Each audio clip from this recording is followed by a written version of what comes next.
I was 5 years old when it hit me. It was an awful blow. I realized that eventually life ends. I couldn't come to grips with the idea of not existing anymore. That couldn't be right.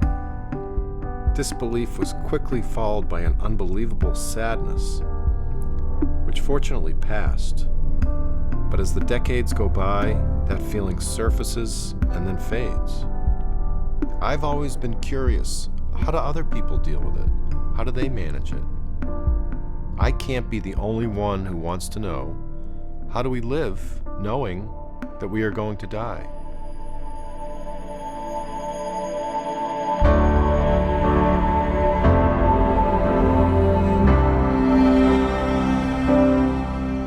Afraid to die? What do you think happens when you die? Do you believe that there's any kind of an afterlife? When's the first time you ever thought about the fact that your life wouldn't go on forever? I was 7, and I realized it when my grandmother died. I'm sure a lot of kids wondered, what's that all about, this finality? Does she mean she's not coming back? I think I just kind of knew that things that are living come to an end. I was shot in the right posterior thigh with a sawed-off shotgun at point-blank range. My son was killed in a car accident, and so that really brought it home to me. My father's death altered my daily life and the way I look at life. It's been said that death and the sun cannot be stared at for any period of time. If we were to be completely focused on the fact of our mortality all the time, we would go insane. I was born in 1946 in Germany in a displaced persons hospital. My parents were Holocaust survivors. My father was essentially survived by being hidden in an attic, and my mother and her mother, my grandmother, survived in various labor camps. We always grew up knowing that we did not want to hurt our parents or make them suffer more than they had, and we were very conscious of that all our lives. Having been born after the war to parents who lost so much, I think I became very aware at a very early age about life not being infinite, and that life can change very quickly.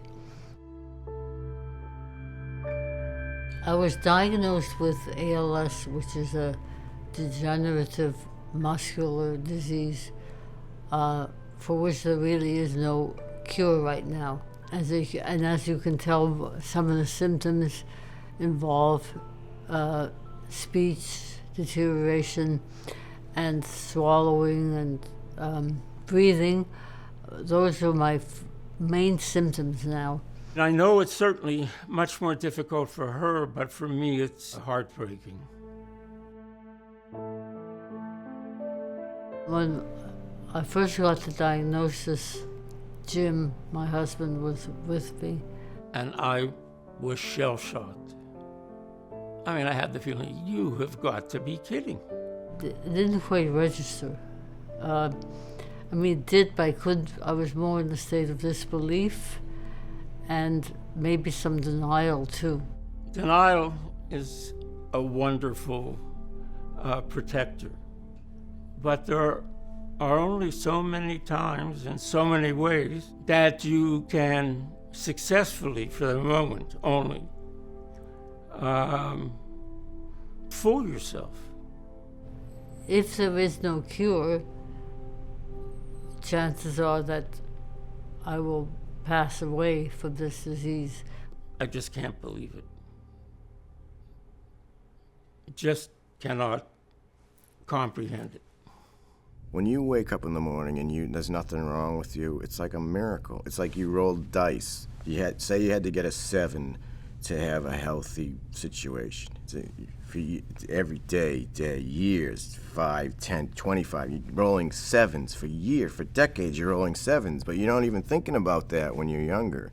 Now I'm aware that, oh my God, this is so lucky.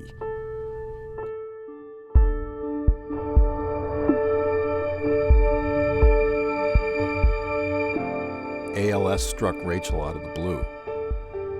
Whether or not we want to face it, the raw truth is a grim diagnosis or sudden death can come at any time or any moment for any of us.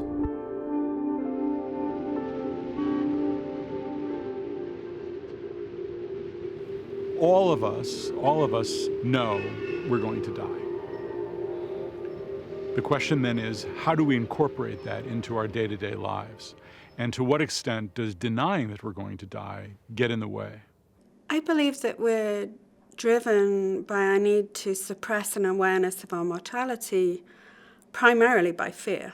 And in communities and cultures where death and dying is commonly encountered, in small villages, especially amongst young people, I think it's more readily accepted that people live and inevitably die. When I was a younger doctor working in South Africa at little mission hospitals, I came across patients there who had a much more realistic expectation of death and dying.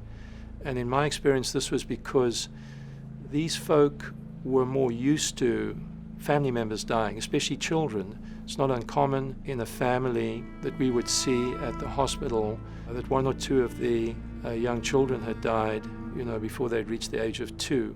There's an interesting paradox. We are the products of millions of years of evolution. Evolution, of course, is driven by the survival instinct. The survival instinct has helped us, over time, to evolve to a state where we can contemplate the fact that we're going to die. That contemplation enriches our life, but at the same time, threatens us. People become aware of their mortality in very different ways. There's the loss of innocence, if you will, in childhood, when kids start to put it together that their puppy isn't coming back, that the neighbor kid who got hit by a car isn't coming back. Most children come upon their awareness of death, perhaps with the death of a loved one, a grandparent or aunt, uncle, or parent. And usually it's with a lot of fear and trepidation. The separation, the fear of separation, the idea of death. Very often a child, once they get the concept of death, doesn't really get the concept that they're going to die. My first recollection of when I remember someone died is when my grandparents started dying. And very intense, of course, very sad, very, jolting. But I didn't connect it to my own life. It was like an abstract thing. You're 12 and they're 85 and they die. I didn't connect it. I felt bad. It was weird. Oh, they're never gonna, the idea of never seeing them ever again, it's weird. People regard it as a sort of a morbid subject. We don't want to talk about that. Why occupy your mind with these depressing thoughts? So for that reason, it then becomes later on in life something that, as you have to face up to it, becomes, I think, more difficult to deal with. I knew you were going to die, even as a younger person, but in my 20s, more of a real, but then it faded out, It's too overwhelming to just digest like a math problem. Okay, this equals this, therefore this. It's like the reality of it is so giant that your mind won't take it in as a final, all right, that's it, it's too big. How can we think about the history of, say, Western civilization's approach to mortality? It's interesting to look at how Christianity has dealt with the dead over time. If you go back just a few centuries, people dying was a commonplace activity that took place at home. When people were buried, they were often buried in the church. They were buried under the floor. As that filled up, they might be buried in the walls and then perhaps a courtyard immediately adjacent to the church. Over time, the distance between the place of worship and the place of burial grew, so that cemeteries, which were originally part of the church and then immediately adjacent to the church, eventually came to be miles and miles away from the church. The church became a place to affirm life, in many cases to affirm eternal life. Come to church, you get into paradise, you live forever. And the cemetery, death, was something far away, not to be mentioned, not to be addressed, only to be hidden. In the 19th century, people's closeness to death was much more apparent, and their ways of dealing with death, there was a lot more emphasis on sentiment, on being next to a loved one in death, even taking photographs at the end of the 19th century of people on their deathbed, people who had died. Certainly beginning with World War I, when we had so many people dying and we felt so far away from them. We began this movement towards distancing ourselves from death and dying. If we look to the mid-20th century, to the Vietnam War, for instance, by the time we get there, we are seeing bodies coming back from Vietnam, the coffins draped with flags. We don't see that today. So the progression has been most certainly to move further and further away from death. I think in American culture there's far less exposure to death, particularly now. With all the media and popular culture interest in zombies and vampires and such, I believe that students think they are getting close to the idea of death, whereas in fact they're placing things between themselves and that idea and that thought. The Hollywood idea of death and guns and shooting people, I think, is a great disservice to us. It's like death is entertainment for us, as long as it's happening to somebody else. But when it happens to you, the entertainment value strips away completely. And it's almost like we're trying to cheat death by treating it in a light and entertaining fashion. I grew up in a funeral home, and it's 6 feet under. Yeah, we get asked about it all the time. And I remember asking my brother if he watched it, and he's like, "Oh, it's totally not realistic." And I was like, "Peter, it's not a documentary. It's fiction." The first time it really hit me that I grew up in a place that a lot of people would find strange or even creepy. The phone rang, and it was from my father. And my mother said, "Go out and tell your father there's a phone call for him." And I walked into the embalming room, and there was a dead body on the slab, and the entire chest cavity was open, and all of the innards were in a plastic bag on a different table. And I paused for a few seconds. I mean, it was always conceptual that I knew what my father did. But when you see an elderly man with his empty chest cavity and all of his viscera in a large plastic bag, that really hit home. But it really never connected. You know, because when you're a kid, you're immortal. And you've got this sense of, you know, that happens to other people. It doesn't happen to us. One of the courses I teach is neuroscience, and we talk about the maturation of the adolescent brain. And one of the parts of the brain that can actually comprehend mortality isn't done when you're 17, 18 years old. It's the prefrontal cortex, and it develops between the ages of 17 and 24. And so much of what these kids do and what the inhibitions and controls they do not have those are all in the prefrontal cortex. And so I understand when they can't control their emotions. I understand when they can't see that far into the future, because I liken the prefrontal cortex to an undercooked muffin, and the muffin's not done.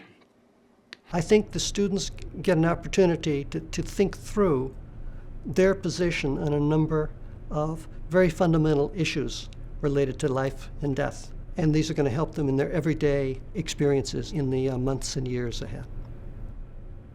Well, actually, one of my biggest fears in life is death. So I figured that the best way to kind of confront this fear was to learn more about it, to look at it with a different perspective of, oh, it's going to be a great journey, instead of, you know, fearing the end.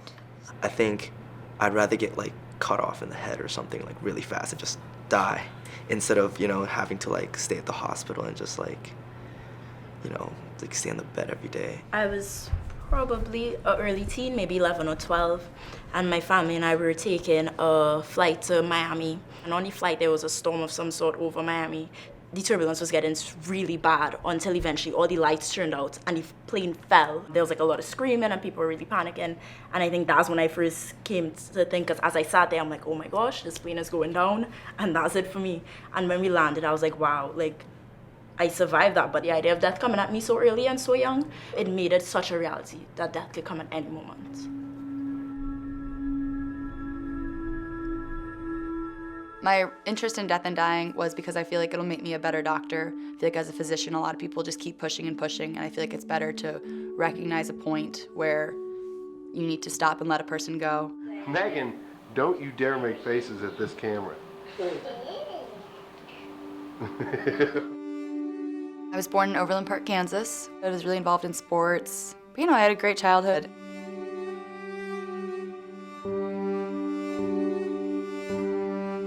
I played soccer for about 11 years. Loved soccer. And I also did cheerleading. You know, I had this really great, basic, happy childhood. And then I was a very angsty teenager. Just, you know, the regular teenage rebellion, I think. Rocks. It's an incredible vista. It's probably one of the greatest vistas in the world. It was this pretty, like, well-rounded, good, general, I guess, middle America thing, since I do live in the middle of America. I've known I wanted to be a doctor since I was in first grade. Originally, the fascination with being a doctor was because the kid next to me had already said he wanted to be an archaeologist, and I was just trying to be different.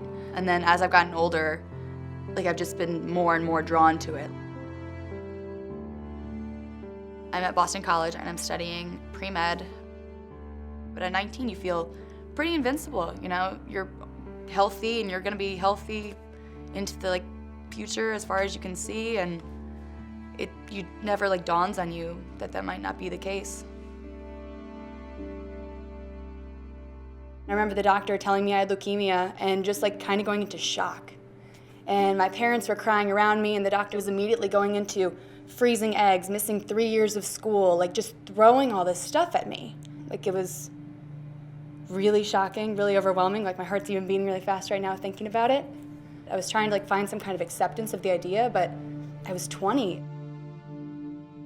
My friend Francesca flew out twice, I think it was, to come visit me in the hospital. It was all that I could do that would help.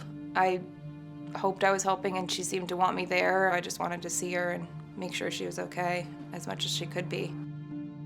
I was in the hospital for 28 days that first time around, and then I was released back home, but I had to go back in for 3 more cycles of outpatient chemotherapy, so I missed the entire semester. She was just really easygoing about everything. I never had to entertain her. Put your shoe up. Have you ever had that before, Kai? No. Just for you. Look it. Just for you. Look at that's so tired. She's got it all decorated. She's got it all going. Wow, I didn't see this like you. And it didn't seem like as big of a deal. We were kind of under the impression that she'd come back and she'd be fine and then it would be over. They kept telling me, you know, we really don't want to ever go to bone marrow transplant. Like, that's the last ditch thing. That's absolutely the last option. And I went back to school and was doing normal things. 6 months later, in June, I relapsed. I just remember the doctor looking at me and being like, Megan, you should call your mom.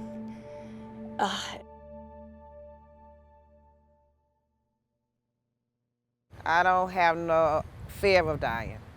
No. Because I realized that when you die, then you're at a better place. Never to worry about whether I'm going to die or not. That's just going to happen. It's secondary. And you have no fear about that? No, what am I supposed to be afraid of? I'm not afraid of it at all. I think it's going to be very exciting. I don't know if I'm afraid to die. I don't think about it anymore, but I know I'm not going to die today. So I'm going to enjoy today. Tomorrow will take care of itself. I just had a son, and that kind of bothers me more, knowing that I won't be here forever. People struggle with dying. They don't want to die, but I think it's the semantics. It's not dying. You're going to whatever awaits you. And maybe that's why some people struggle, because they know what's waiting for them. It's disappointing to me in this journey to realize that, you know, it's game over at some point.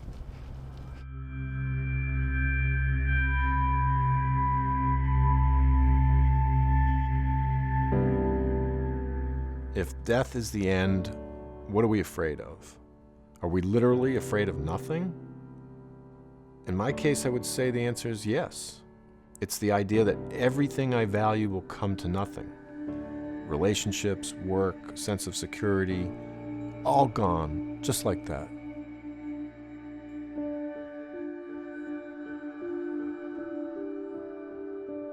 My name is Michael Ruine. I grew up in a large Irish Catholic family, 4 older brothers, 2 older sisters, and I was the youngest of 7. And it was a good childhood. We were all very close with one another. A typical, you know, church on Sundays, big Sunday dinners. Religion played a big part in the younger years. Myself and all 4 of my older brothers were altar boys. We'd go to church every Sunday. I guess like my father said, you know, the family that prays together stays together.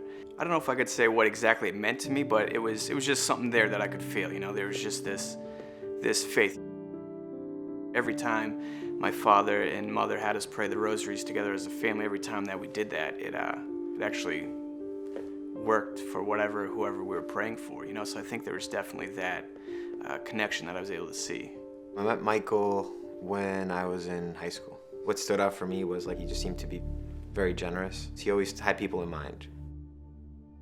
Michael's decision to go into the military was almost, you could say, predetermined in a way. For a few years, every other year, I'd have a brother or sister leave and go off and join the military. I think my first realization of mortality would probably be after September 11th. I just saw my brothers and sisters, you know, preparing themselves to go off to war and battle, and I think that's when it kind of hit me that, you know, these people that I love and care about could soon be dead. I think prior to enlisting, I didn't think about death too much. You know, I joined when I was 17. Just had that cocky teenage attitude that it's not gonna happen to me. I had no desire to be an operating room technician. I didn't even know what one was. Whatever the military needs the most is whatever had the largest bonus, so it just happened to be that job. I thought it was very fitting, actually, because he always had other people's interests in mind. He was always looking out for people. After basic training, you go to Texas for about 2.5 months and you just do all classroom training. And then afterwards you go to another base where you just train on site on a hospital for about 2.5 more months. After that, we got deployed to Iraq for 12 months, 4 months in Mosul, Iraq, which is the northern part of Kurd territory, and then 8 months in Al-Assad, which is a little bit southwest in Iraq. Right when we got to Mosul, it was a hot zone, so when we got there, it was just, we were thrown right into the mix. You know, our plane had to do one of those emergency landings and then just run off the plane, and, you know, I think that night we had our first mass casualty situation, which is when you just get a bucket load of patients come in that are, you know, dead or dying. That first day, right when you go from, you know, being a non-combat vet to the next day you're a combat vet, you know, it happens all at once. I do think about dying every day. It crosses my mind a lot.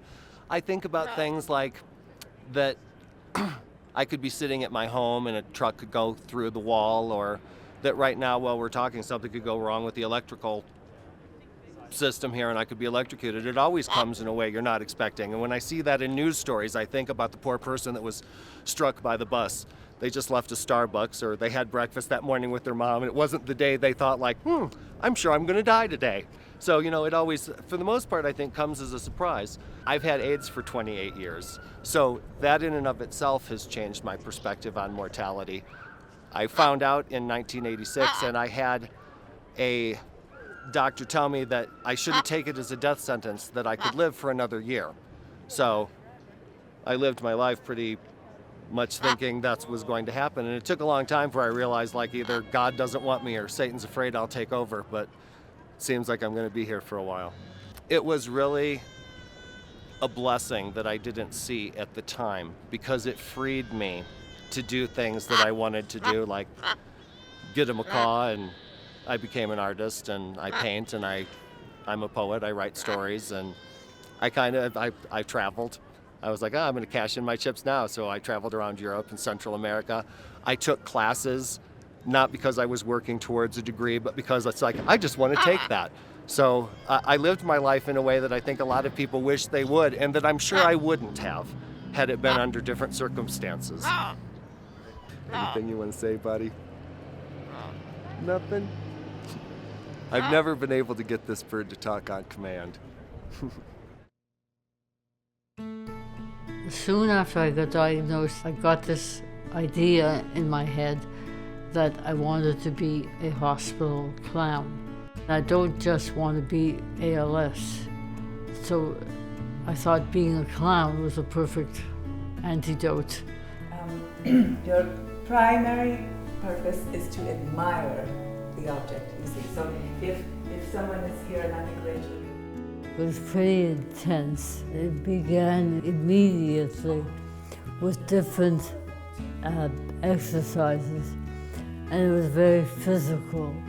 The more you kind of let go and not try to be funny,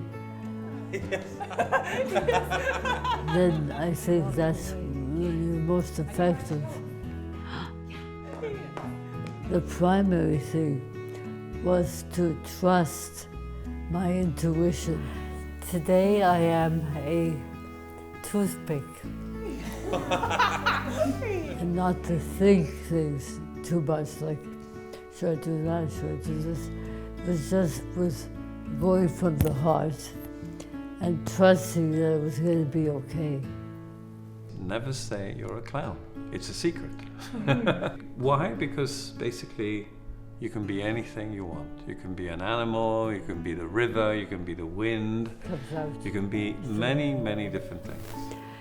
And it's okay being a sieve. I was so absorbed when I was here that I totally forgot what was going on anywhere else.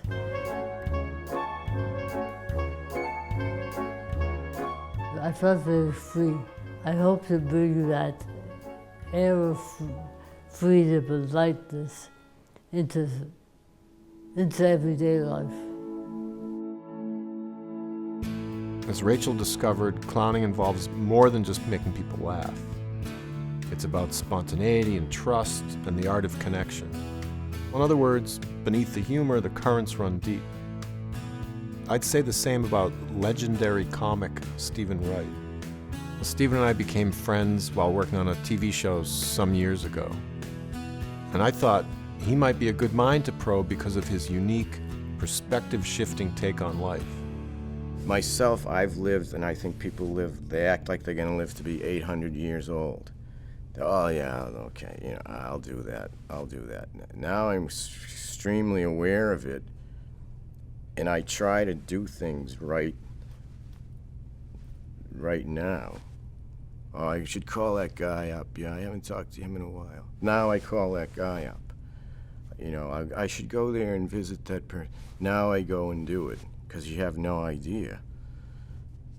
If water was time, like if it came out of the shower was time, I have lived like you leave the shower on, and then you go somewhere, and the shower's going, and that's just time. That's how carefree or careless or unprecious it is. You're just like letting it go. Now I feel different about it. Sometimes I write down a list of the people who've passed away. And I read this list and I'm like, oh my God. And then I think all those people on the list, they thought like I thought, meaning that happens, that's other people. That happens to the other people. Yeah, I can be on that list, and it's like, it's jolting. If you had the chance, would you want to live forever? Why, do you have some kind of deal for me?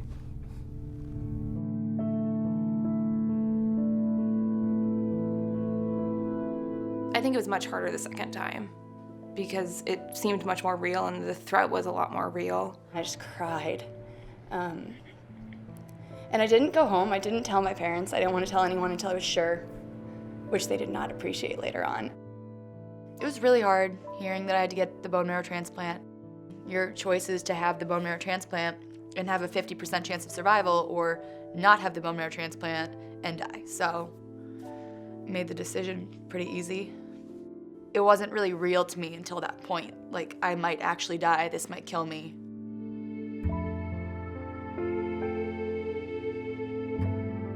My first thought was to go to the airport and fly to Europe, because somehow I thought that I could escape it if I was somewhere else. That day was for sure the hardest day of my life. Way, way worse than getting diagnosed. She had a great job over the summer, and she was just starting to take her wig off and put it up, and she had to take it all off again, and I know that was hard on her. It's just rough. When I was sick, like, I'd be home in my bed and I'd wake up and I would have to, like, pat myself on the head, be like, oh, I'm still bald. Okay, that did happen. That wasn't, like, the worst dream ever. You go to the doctor, you go home, you wake up the next day, you do the same thing. And you just have to just keep going and keep going and keep going.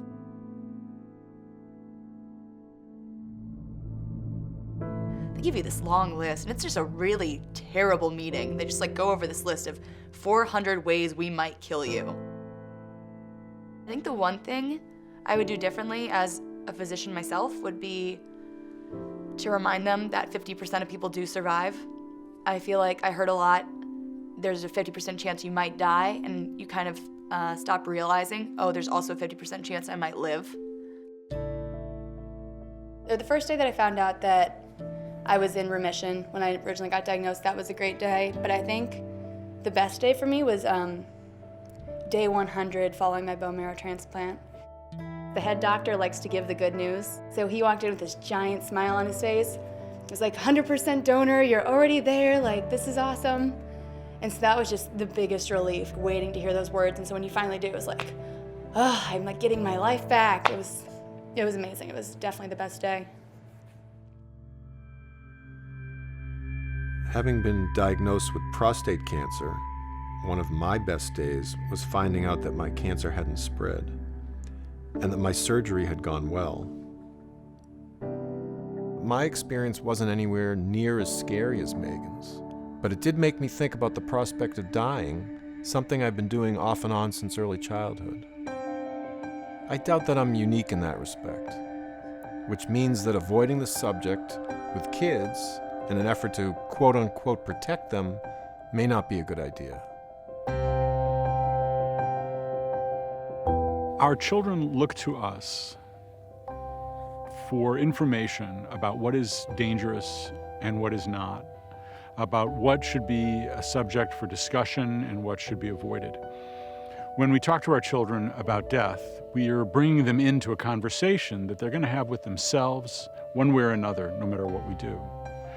When we talk with them openly about death, we're telling them this is an important topic, and it's a topic that will help you grow. So rather than avoiding it, let's really think about it together. I think people should be educated from the time of birth in a certain way about what it means to not only live, but to what it means to die. Sometimes we tell children, grandma's in heaven, and leave it at that.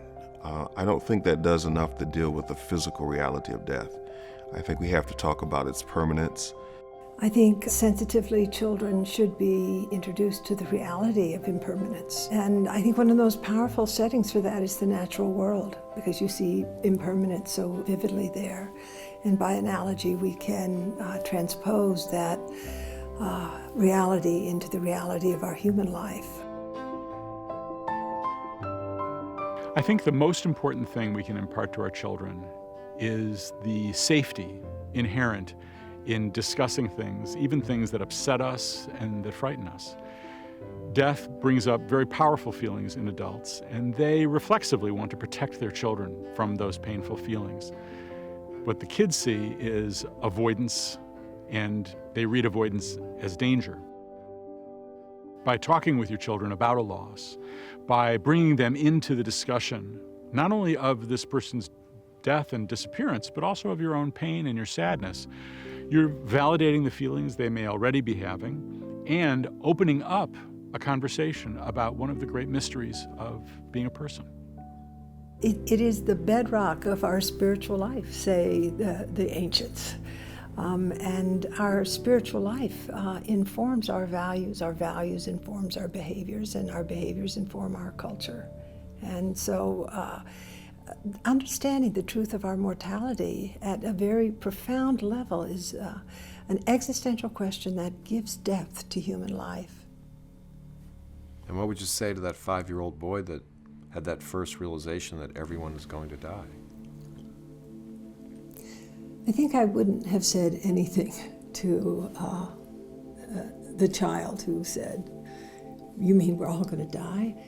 But I rather would have taken the child by the hand and taken him or her out into the natural world where birth and death are in constant presence, where the child can see the truth of reality through the eyes of someone who's not afraid.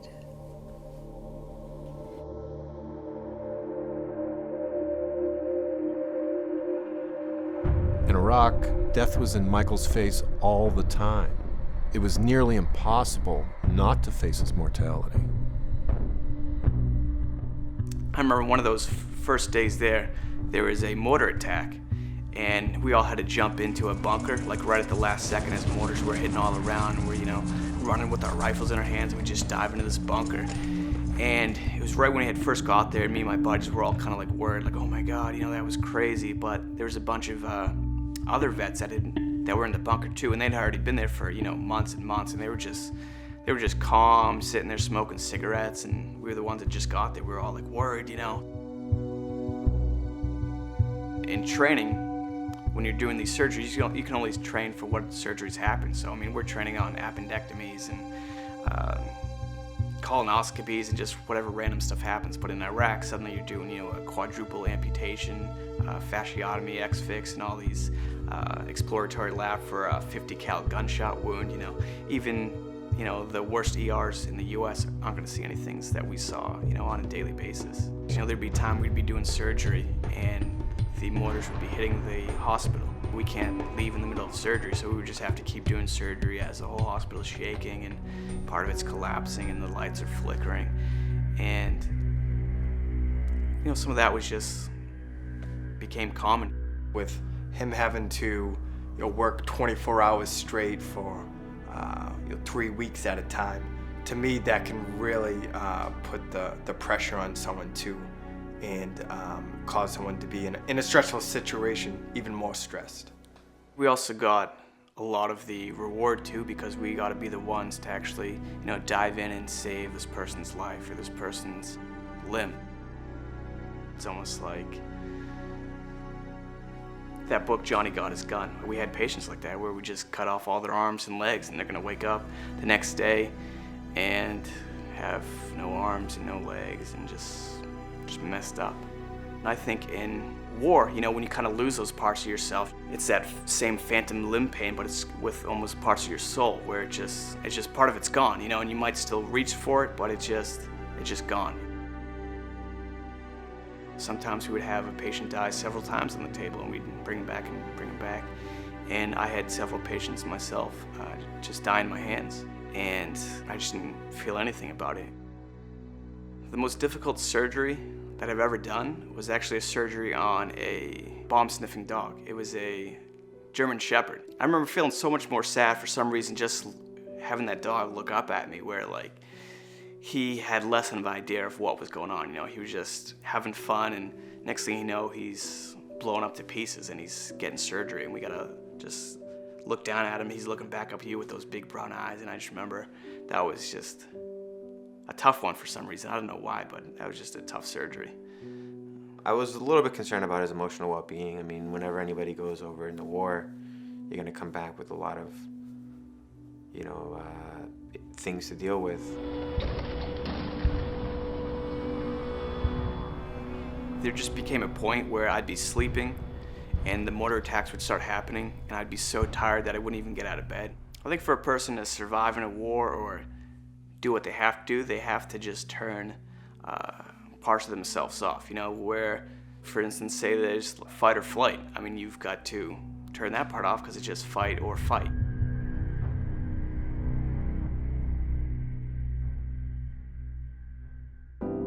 normal life, when the fight or flight response kicks in, we do have the option of flight. The word flight sums up my attitude toward religious belief, that it's a way to ward off existential dread. So religion doesn't work for me as a way to cope with mortality. But there's no question that it seems to work well for a great many people. And I think most of the major religions, any which one you think about, still talks about the comfort value of what religion does to you. I'm an atheist. I was raised in an atheist household too. For my age, that was an odd thing amongst my peers. But I don't believe that anything happens after you're dead. I think your brain is sort of just a squishy version of what a computer is. And when it goes off, it goes off. And I'm kind of comforted by that because really, I think the alternative of an eternity is every bit as frightening as the idea of oblivion, quite frankly. And in some ways, it could be worse. Oblivion isn't going to hurt you. You could get really bored with eternity. I believe that eternity is far beyond any description that we can place on it. I believe the simplest and best explanation, it's forever in the presence of God. And if God is, as I believe, representing all that is good, I don't see how in the world I could ever get bored with that. I can think logically or scientifically about death, but I think there's more to it. At least I'd like to live knowing that there's more to it, even if it's not true. And I fully believe that there is an afterlife with my Creator. And what happens if you're wrong? I believe if I'm wrong, my life will still have had some meaning because of my belief in God. If you knew you were wrong, would you live your life differently? If I knew I was wrong, no, I don't believe I'd change a thing. I think this is the best way to be.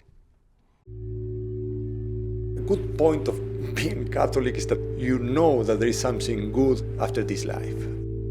I think that faith helps people to cope with death. You can see that people with a kind of religious hope deal better with the knowledge of death.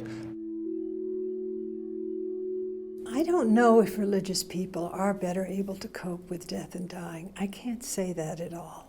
You know, I've sat with religious people who died deaths that I wouldn't want to die, and I've sat with religious people whose religious really fed their own courage as they met death. So that is not a conclusion I could ever make. I do feel, however, that a deep meditation practice, in my experience, I do believe that makes a significant difference. Contemplating the truth of our mortality is fundamental in all Buddhist practice.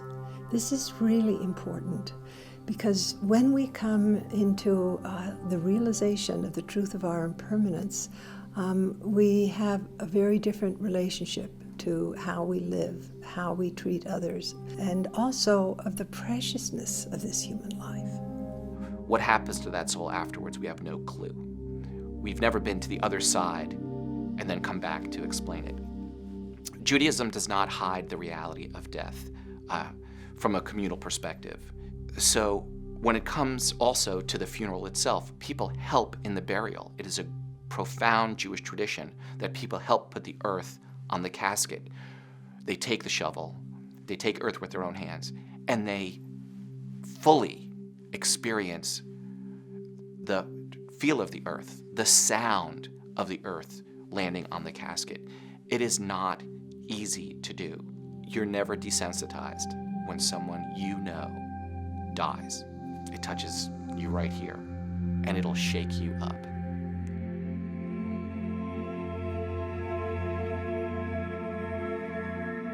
What do you think happens when you die? Not sure. I guess it would be nice if there's heaven and I'm there.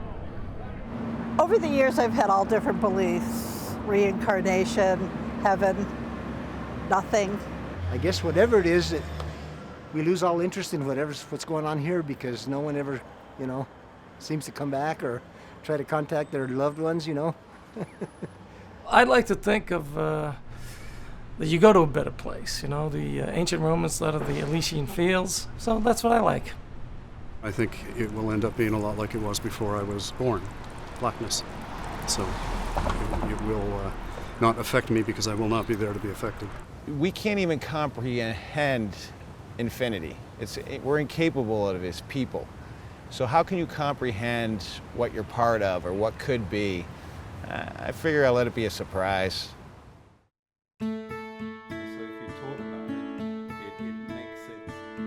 Oh, it's wonderful to work with Rachel. She has an amazing gift for connecting to people. And this work is so much just on its simplest level about connecting to people. And she just has a way of sharing herself through her eyes. But sometimes I end up in restaurants.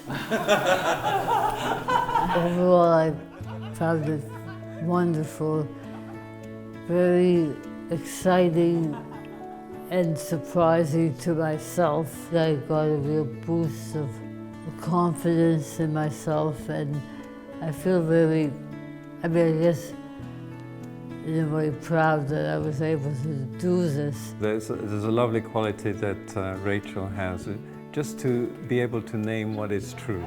Shall we do another one with a little bit of a darker kind of music? Yeah. And fundamentally, what is true is very beautiful and very liberating. It helps me deal with my illness and gives me hope. Because of her diagnosis and her experience with the medical world, I think she has an increased empathy for what that environment can be like. I hope that people will remember me for,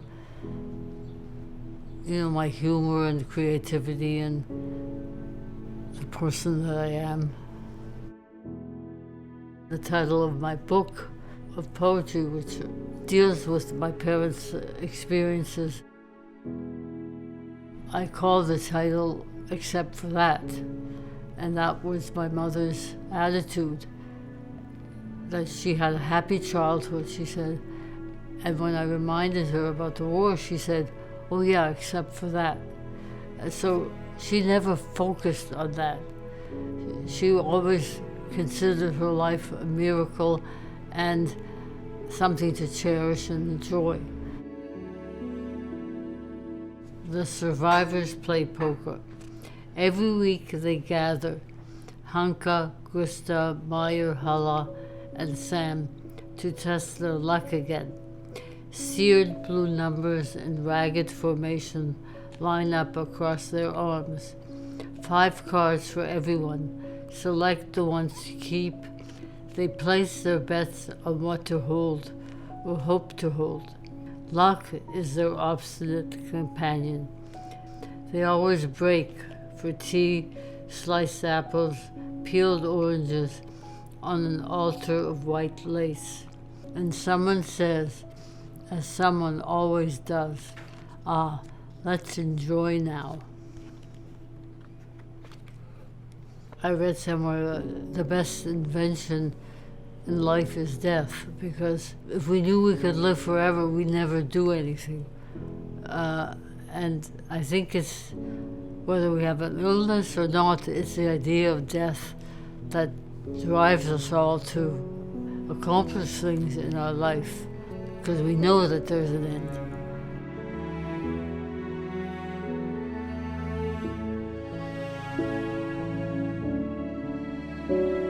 I accept it as part of life. I don't know if I'm not afraid of the physical death. I'm just gonna miss life.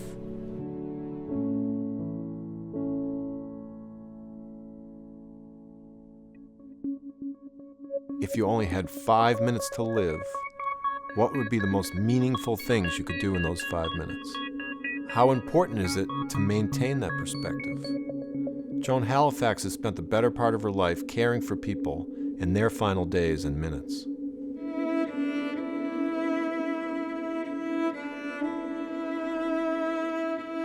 I've been in the field of end-of-life care since 1970. My work now focuses primarily on training professional caregivers, and I still have the privilege of sitting at the bedside of dying people.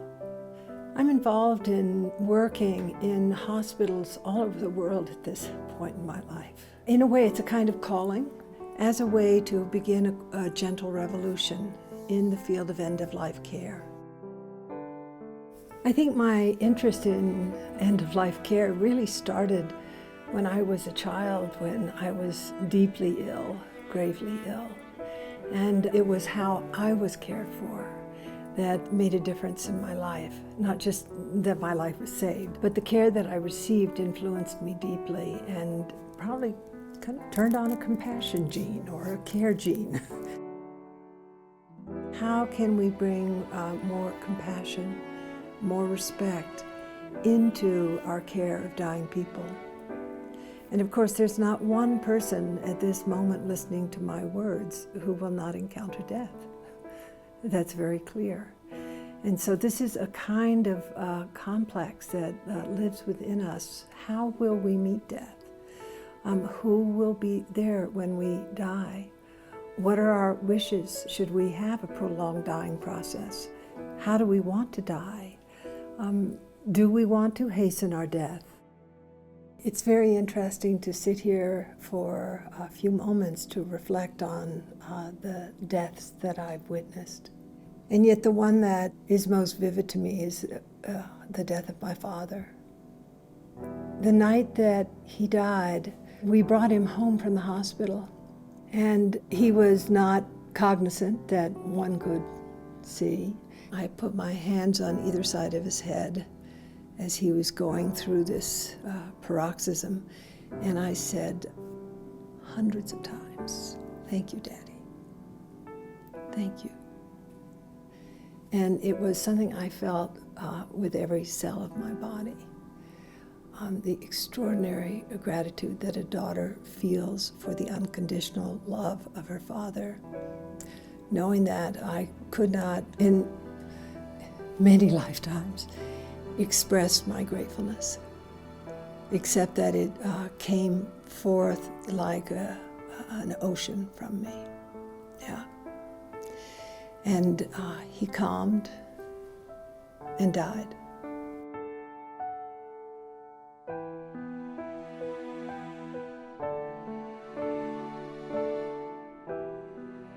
Even deaths that are hard, painful, deaths that are beautiful, I don't feel comfortable with the notion of a good death. Death is just death. Not good, not bad. It's as it is. Few of us are truly unafraid in the face of death. A major challenge for Megan was not being consumed by it and not surrendering to the fear. Instead, she emerged from her ordeal stronger and with empathy and with wisdom beyond her years. Leukemia has had effects. I don't pick things apart the way that I used to, which is a welcome change. I'm more sure of myself, I'm more independent. Earlier this year, I really wanted to go to the World Series. It was the Cardinals versus the Red Sox, which are my two favorite teams. They're playing in Boston, and I was in Boston. It was like, oh, I should go to this. Like, when else am I gonna have this chance? I kept thinking, oh, I'll find someone else to go with me. And, I kind of texted all my friends. I asked everybody I ran into, and no one wanted to. And I was like, oh, maybe I won't go then. And I was in class, and I was just finally like, wait, this is stupid. Like, I want to go to this game. It was actually kind of nice to be by myself, where I just got to really enjoy it, just to kind of just really like soak it in. And I had a really, really awesome time, and I befriended the people around me. It was so much fun. Now I can check that off the bucket list.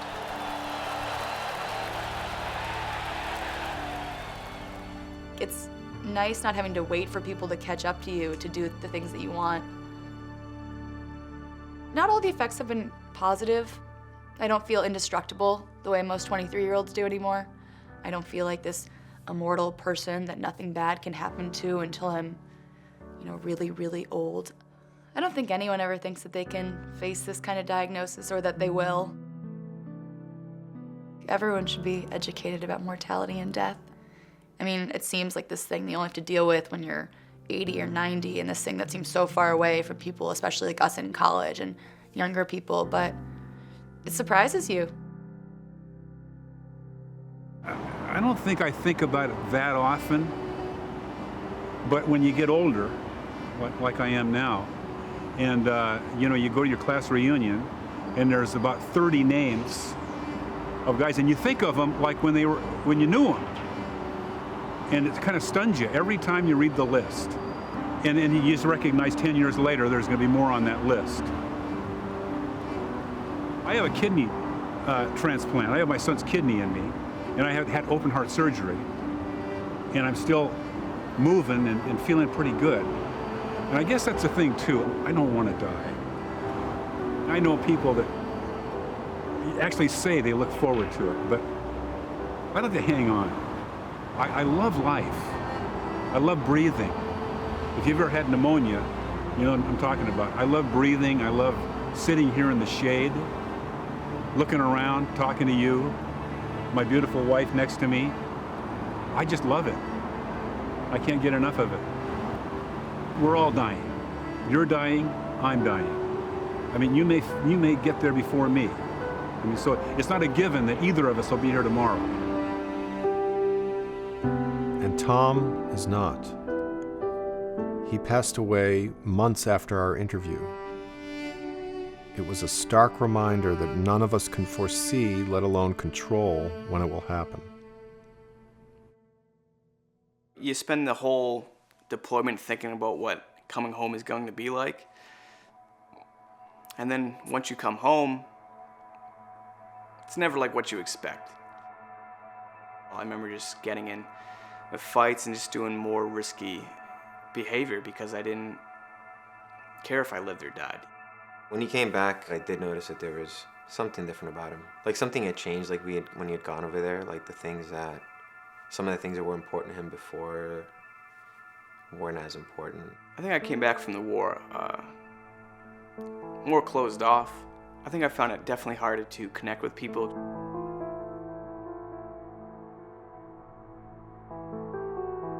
You just come home and say, you know, what was this all for? You know, did we help make a country a better place or safer place? I wish I had a type of belief or something to believe in. I think there is that comfort to having faith. You know, right now I do believe in nothing, but I hope to one day believe in something. So what happened to that altar boy?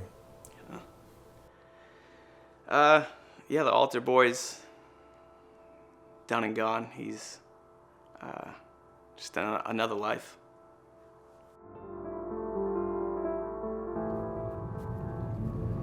I think coming back home, it's tough to talk to people who haven't been there or through those same experiences that you've had. So coming home, you don't really want to burden your family and friends with that stuff. He never described any of the personal attacks that he went on. He had a different outlook when he came back. I was driving my car recently in a snowstorm. And there was this car that had stopped and spun out a little bit in front of me. And then I had to stop at the last second and I had swerved. And I had crossed the median on the highway and my car had spun out. And my car's facing the wrong way on the highway as other cars are coming at me. And the snow was just coming down hard. And I remember at the time, my heart didn't even raise a beat, you know.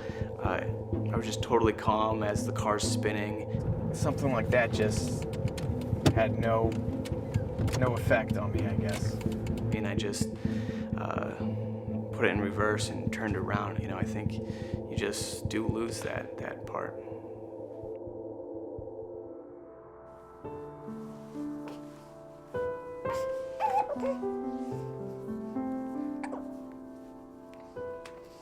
What I value now most would probably be my family, my girlfriend and my daughter, and our life together. I would never let anything bad happen to either of them. You said you would protect your family, but yet if you didn't care whether you died in a car accident or not, and you're gone, that's going to affect them.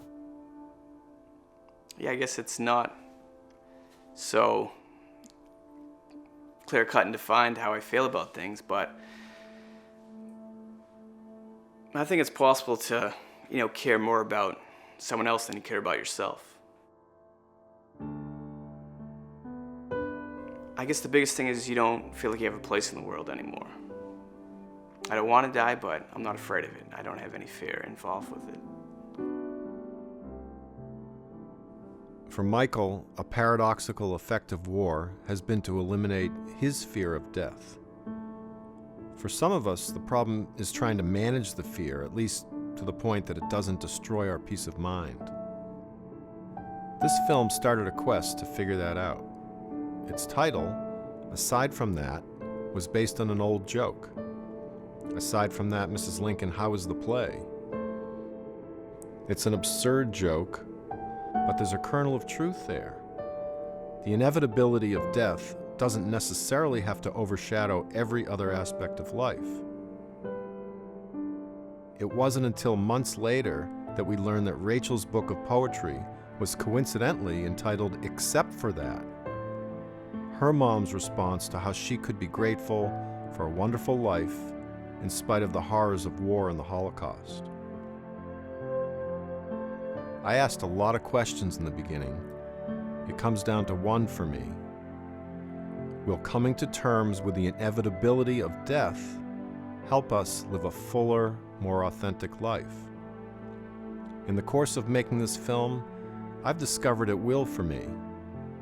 Perhaps the title we gave the film, long before we started shooting, is a clue to the wisdom we were searching for all along.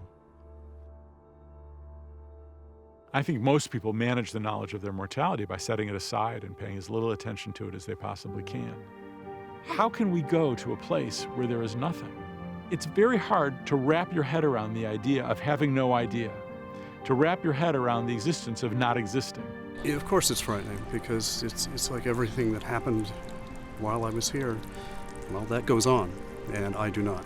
If you knew you were going to live forever, would you be doing this interview right now? Yes. Would you live your life any differently? Yes. Can you elaborate on that at all? I would sleep later all the time. Why would I want to live forever? That's a terrible thought. And how can we understand that death is what gives us depth and character? To make my life worthy, not just for myself, but also for other people. The question of how we should live knowing we are going to die is a beautiful question. I think we should live generously. If you have the privilege of being born and living on the earth, then sometime during your life you need to make a contribution. It gives more meaning to your life, and at the end of your life you may then have fewer regrets, and you may then be able to more gracefully leave this world in the knowledge that you've done your best. The only difference that is going to matter 100 years from now, did you make a difference? Did you treat people well? Some people spend a lot of time and energy in what are ultimately meaningless tasks. They live their lives as if they had an infinite amount of time ahead of them. When I first got better, everything was so great. Like, oh, I finally get to leave my house. I'm not going to the doctor every day or every other day. And everything felt so great and so bright and just so alive, and it was wonderful. And then you do kind of go back into a certain complacency. When you think about it, time is gold. That's the most important thing of being alive, is time. What you do with your time. Everything else is way down on the scale. You don't have to sit around and think about death. The concept is to think about life. I think what we do and the things that we have accomplished or done in our life, that remains in people's hearts, and maybe that's the spirit of that person. And in that way, they live on. The most wondrous thing in the world is that all around us, people can be dying, and we don't realize that it will happen to us.